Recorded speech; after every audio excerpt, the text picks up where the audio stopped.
O comentarista de política Hamilton Augusto analisa a semana em Brasília e ainda aposta em Cristiano Zanin como futuro ministro do Supremo Tribunal no lugar de Ricardo Lewandowski. Mais uma semana e o tema política, Brasília. Congresso Nacional aprova a instalação da CPMI, Comissão Parlamentar Mista de Inquérito sobre os atos de 8 de janeiro. Essa comissão promete muita reviravolta, muito bate-boca, muita discussão, talvez não a solução que se espera, tanto oposição quanto situação. Enquanto isso, o Supremo Tribunal Federal condenou por 8 votos a 2 o ex-presidente Fernando Collor, apoiador do ex-presidente Jair Bolsonaro, a 33 anos de cadeia por corrupção passiva, lavar dinheiro, entre outros crimes. Outro que sofreu um revés foi o ex-deputado Daniel Silveira, que se encontra preso. O Supremo Tribunal Federal cassou o indulto do ex-presidente Bolsonaro e manteve a sua condenação a mais de 9 anos de cadeia. Segundo o ministro Alexandre de Moraes, essa pena deve ser cumprida imediatamente, uma vez que ele já se encontra em prisão preventiva. E por falar em Supremo Tribunal Federal, está na imprensa, na mídia de hoje, por todos os lados. Será indicado ao Supremo, conforme já informado aos ministros da Corte, o novo integrante, Cristiano Zanin, seu advogado pessoal, que esteve ao seu lado durante todo o tempo de prisão e os processos que sofreu. Isso demonstra que, pelo menos para o presidente Lula, a lealdade e o reconhecimento têm um valor. E não só isso. O advogado Cristiano Zanin, ele é mais do que preparado, ele é capacitado para ocupar esse cargo.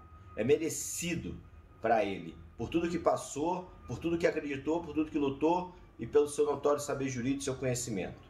Só desejo sucesso nessa caminhada e que o Brasil possa ganhar juridicamente com essa nomeação. O Supremo Tribunal Federal adiou para o mês de junho o julgamento sobre a descriminalização das drogas no Brasil. 3 ministros já votaram a favor. A presidente do Supremo Tribunal Federal, ministra Rosa Weber, marcou para 1º de junho a retomada do julgamento que trata da descriminalização do porte de drogas para consumo pessoal. O caso seria analisado nesta semana, mas foi adiado em função do julgamento do ex-senador Fernando Collor de Mello. A questão começou a ser analisada em 2015, mas foi paralisada por um pedido de vista. O caso trata da posse do porte de drogas para consumo pessoal, infração penal de baixa gravidade que consta no artigo 28 da Lei das Drogas.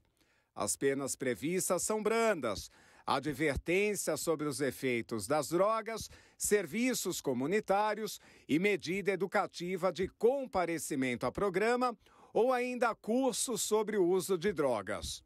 Até o momento, 3 ministros votaram, todos a favor de algum tipo de descriminalização da posse de drogas. São eles Luiz Roberto Barroso, Edson Fachin e Gilmar Mendes. O recurso sobre o assunto possui repercussão geral reconhecida, devendo servir de parâmetro para todo o judiciário brasileiro. A Petrobras apresentou um novo pedido de licença ao IBAMA para perfuração de poços de petróleo na bacia da Foz do Amazonas. A Petrobras apresentou um novo pedido de licença ao IBAMA para a perfuração de um poço de petróleo na bacia da Foz do Amazonas. O Instituto Ambiental havia negado a licença em 17 de maio. O ofício foi enviado ao presidente do IBAMA, Rodrigo Agostinho. A estatal fez mudanças no plano de emergência e plano de proteção à fauna depois de parecer do IBAMA, assinado por Agostinho, indicar inconsistências graves nos documentos.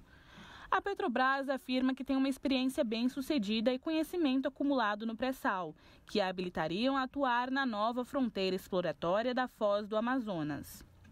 A estatal pleiteia a autorização para realizar uma avaliação pré-operacional na região, uma simulação de resposta a emergências. Aguarda também a licença para perfuração de um poço em uma área adquirida em leilão da Agência Nacional de Petróleo, Gás Natural e Biocombustíveis em 2013. O governo federal deverá impor uma série de exigências a atiradores que compraram armas durante o mandato de Jair Bolsonaro. Entre as principais mudanças está a redução do número máximo de armas. O governo federal deve exigir uma série de mudanças a atiradores que aproveitaram a flexibilização promovida no governo Bolsonaro para adquirir de maneira legal grandes coleções de armas. Ao mesmo tempo, o governo planeja incentivar a redução desses arsenais por meio de um programa para indenizar atiradores que decidam se desfazer de armas legais e entregá-las ao Estado. O principal argumento do governo atual é o de garantir a paz e a segurança jurídica. Entre as mudanças previstas está a redução do número máximo de armas que será permitido para cada CAC, como são conhecidos os colecionadores, atiradores e caçadores. Durante o governo de Jair Bolsonaro, esse limite foi elevado para garantir aos atiradores desportivos o direito de até 60 armas, sendo 30 de uso permitido e outras 30 de uso restrito, que são arsenais de grosso calibre. A proposta em discussão no governo é reduzir esse limite para 16 armas, sendo 8 de uso restrito.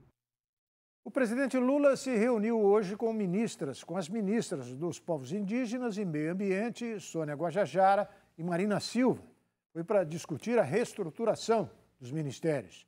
Quem tem mais detalhes é nosso comentarista, Ney Gonçalves Dias. Presentes também no encontro, a ministra do EC, da Gestão, o ministro Dino, da Justiça, e o ministro Padilha, da Coordenação Política.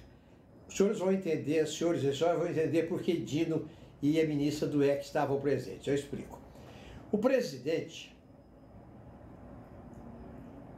estabeleceu um caminho para resolver o problema do esvaziamento dos ministérios indígena e do meio ambiente.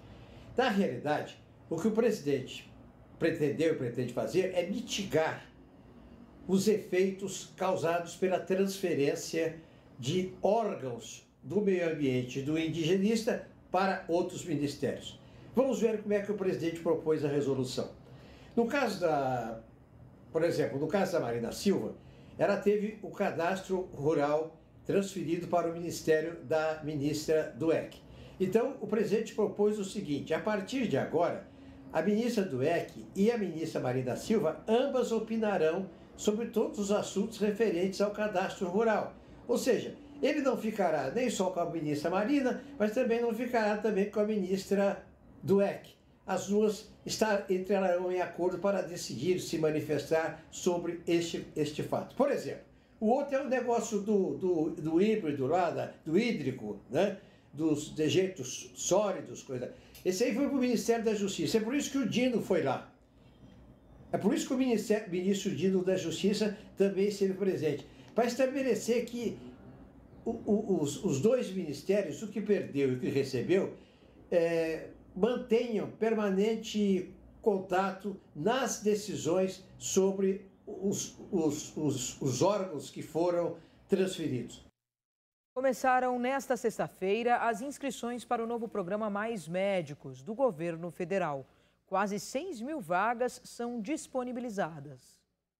As inscrições para o programa Mais Médicos do Ministério da Saúde se iniciaram nesta sexta-feira. O edital disponibiliza 5.970 vagas. Médicos brasileiros com registro no país terão prioridade na contratação. Profissionais formados no exterior ou estrangeiros ficarão com vagas remanescentes. Para tornar os cargos mais atrativos, o governo implementou estratégias de incentivo. Agora, por exemplo, profissionais profissionais do programa receberão qualificação e aperfeiçoamento, além de benefícios para a atuação em áreas vulneráveis do país.